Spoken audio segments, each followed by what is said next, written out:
gang! Aujourd'hui on se retrouve pour une nouvelle vidéo et oui, c'est un nouveau décor parce que je suis chez mon père et d'habitude je filme chez ma mère. C'est ça, fait que vous allez sûrement voir ce décor-là quand même souvent dans les prochaines semaines.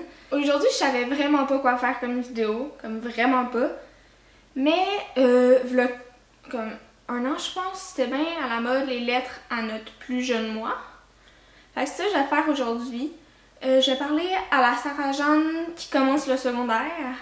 Ça va être plus personnel, mais si vous voulez continuer de l'écouter, let's get started! Je parle à toi qui as 12 ans. Tu viens de rentrer au secondaire. Tu penses que t'es rendu une adulte parce que t'es au secondaire, mais tu te trompes. T'es encore un enfant, puis profite de cette enfance-là. Arrête de vouloir tout le temps vieillir, de te tenir avec les plus vieux, puis si tu veux être traité comme une adulte, comme profite de ton enfance, c'est le temps. Ton secondaire 1 va être quand même assez mouvementé. Pas nécessairement difficile, mais mouvementé. En octobre, tu vas faire une commotion en cheerleading. Tu as arrêté la danse pour faire ce sport-là. Puis tu faisais de la danse depuis que tu es toute petite. Mais puis ton but c'était de te rendre voltige.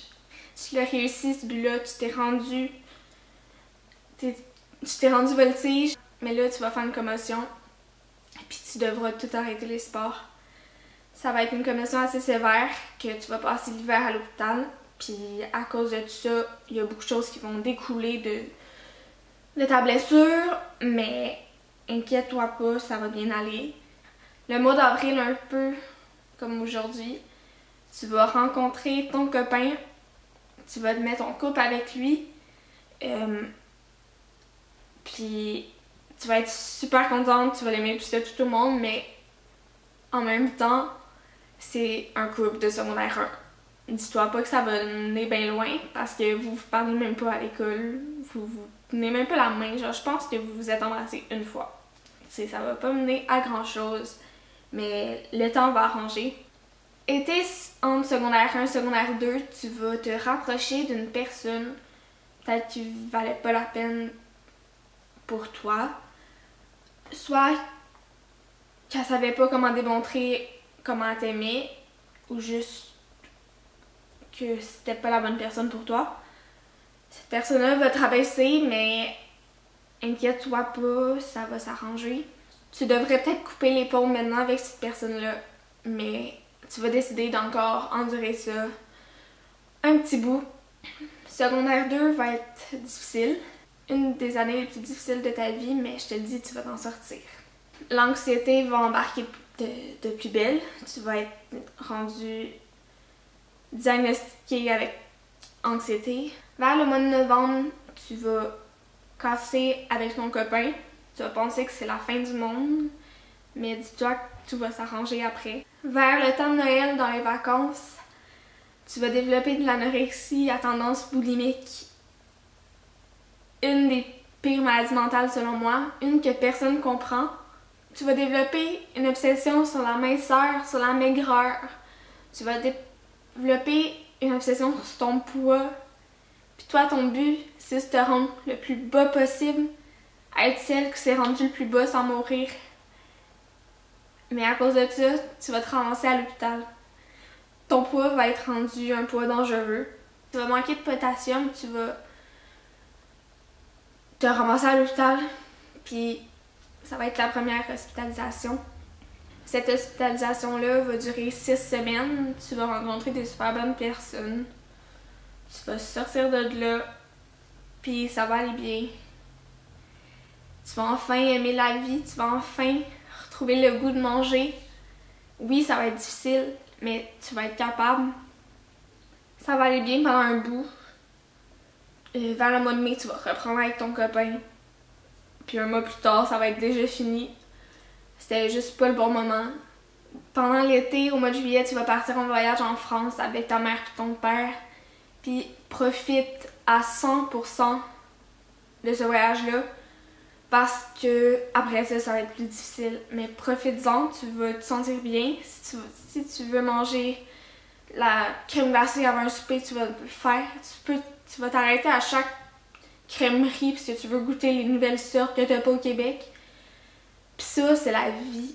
Comme, c'est ça, vivre. Tu vas arrêter de juste survivre, puis tu vas enfin vivre ta vie au maximum. Ça va être le plus beau mois de ta vie. Puis tu vas juste capoter. En revenant de là, tu vas encore parler à ton copain. Et là, vous allez encore vous remettre ensemble. Puis il va être là pour toi à 100%. Ça va être lui qui va t'aider. Puis tu vas accepter son aide. Ça va être la seule personne qui va accepter son aide. Parce que oui, tu vas chuter encore. Chuter encore plus fort, je crois. Tu vas encore arrêter de manger, développer une obsession sur la minceur, sur la maigreur, sur la bouffe. À cause de ça encore, tu vas te ramasser à l'hôpital pour une deuxième fois. Tu vas manquer ta rentrée de secondaire 3 pour te ramasser à l'hôpital. Genre, qu'est-ce que tu comprends pas? C'est pas la façon de vivre. Vivre ta vie, c'est pas perdre du poids. Vivre ta vie, c'est de faire ce que tu as envie.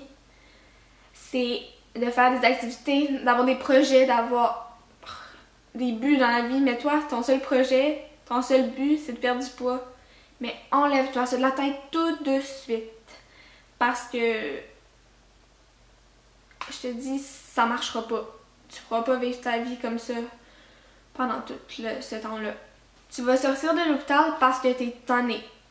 Tu vas faker que tout va bien, que tu vas mieux, mais juste parce que t'es tanné. Il y en a qui sortent parce qu'ils sont prêts. Parce qu'ils sont prêts à se battre. C'est supposé d'être ça que tu ressens. C'est genre, sors pas parce que t'es tanné. Sors parce que tu te sens bien.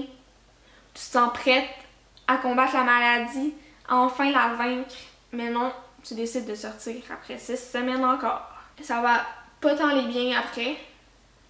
Tu vas tomber dans une période extrêmement creuse de ta vie. Une période où tu vas plus avoir d'espoir, que tu voudras tout arrêter. Puis, il y a une amie qui va être là pour toi, qui va littéralement te sauver la vie.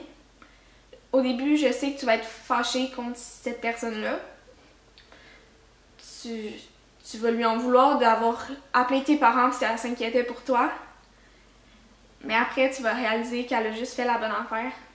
Parce que sans elle, en ce moment, tu serais juste plus avec nous. Tu vas te faire hospitaliser pour une 3e fois pendant 10 jours. Tu vas ressortir, ça va aller un peu mieux. Tu vas recommencer l'école. Tu vas faire...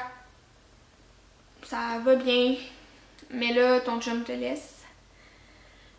Encore une fois, tu vas penser que c'est la fin du monde. Tu vas penser que il fait juste ça pour te faire chier. Tu vas penser qu'il t'abandonne là, qu'il te laisse tomber, mais c'est pas ça. Il veut juste ton bien. Puis c'est quand même difficile de vivre avec quelqu'un qui a des maladies mentales comme toi.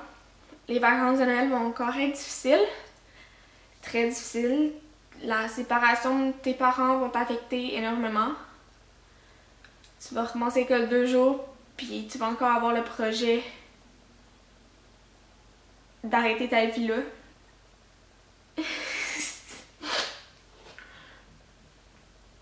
Tu vas encore avoir le projet d'arrêter ta vie là. T'auras plus d'espoir. Imagine tout le monde qui apprend la nouvelle, ça serait juste pas drôle. Fait enlève-toi l'idée de t'enlever la vie.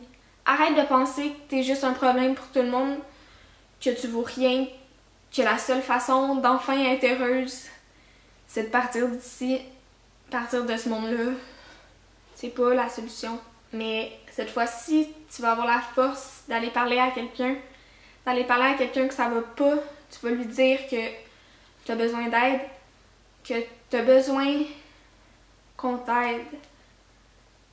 Peu importe tu vas rester combien de temps à l'hôpital, il faut que tu aies de l'aide. Ce soir-là, tu vas rentrer à l'hôpital en urgence. Tu vas tout leur expliquer encore. Ils vont t'envoyer à la même étage que les troubles alimentaires parce que oui, ton trouble alimentaire t'a rechuté encore. Mais 4 semaines plus tard, tu vas monter en psychiatrie. Psychiatrie, pour toi, c'est un grand mot. Tu penses que la psychiatrie, c'est l'enfer. Mais c'est la chose qui va le plus t'aider. Tu vas te sentir en sécurité, tu vas te sentir bien, tu vas enfin te sentir soutenu, puis tu vas enfin sentir que le monde t'aide, puis qu'ils sont là pour toi, puis que ta vie mérite d'être vécue. Juste te dire que je t'aime. C'est tout pour la vidéo. Je sais qu'elle est un peu plus triste, qu'elle est un peu plus deep, plus personnelle. Tu sais, ça rentrait plus dans ma vie privée.